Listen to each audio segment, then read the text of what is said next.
One thing about the MOLST is it allows parents and teams to talk about what kinds of interventions they want and make sense, and then which interventions perhaps don't make sense anymore.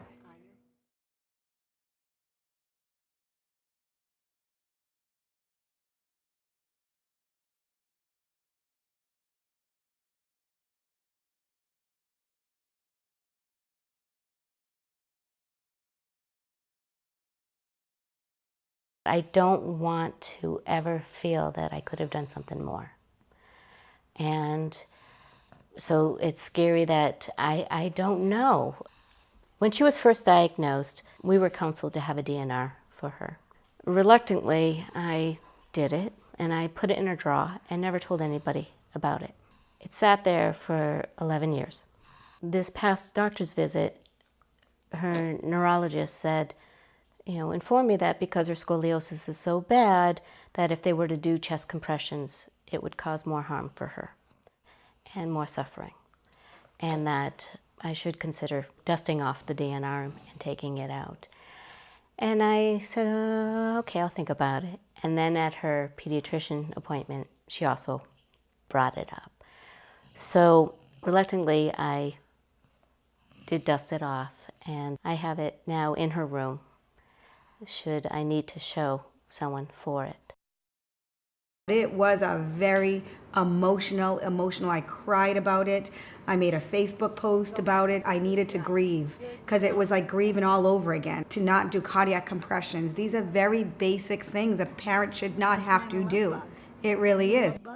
These are decisions you're making because you do love Avery so much, because you want to protect him from medical interventions that aren't going to help him.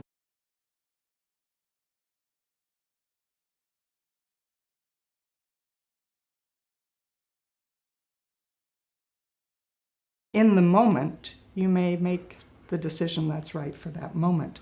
But if you don't have a comfort care form and you were thinking that you did not want an intubation or an attempt at restarting the heart to happen, that's out of your hands unless you have a form that allows the pre-hospital personnel to stand down from their standing medical orders. They have to do what they have to do unless they have a signed form.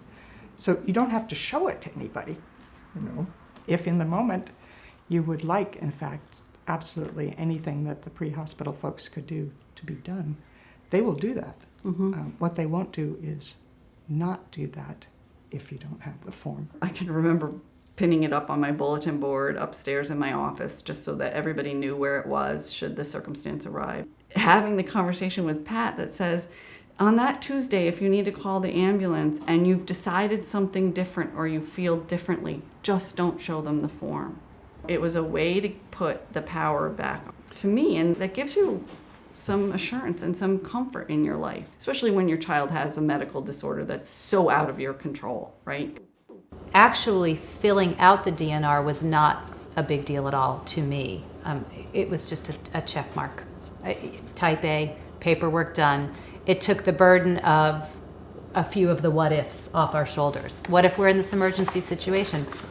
We don't want to make those decisions in a crisis, so let's think about them. That to me is helpful. And it doesn't mean that I'm ready to give up on Rachel, but it means that I'm prepared to not allow Rachel to suffer. It's tough to talk about end-of-life issues and preparedness, but it's part of what we have to go through.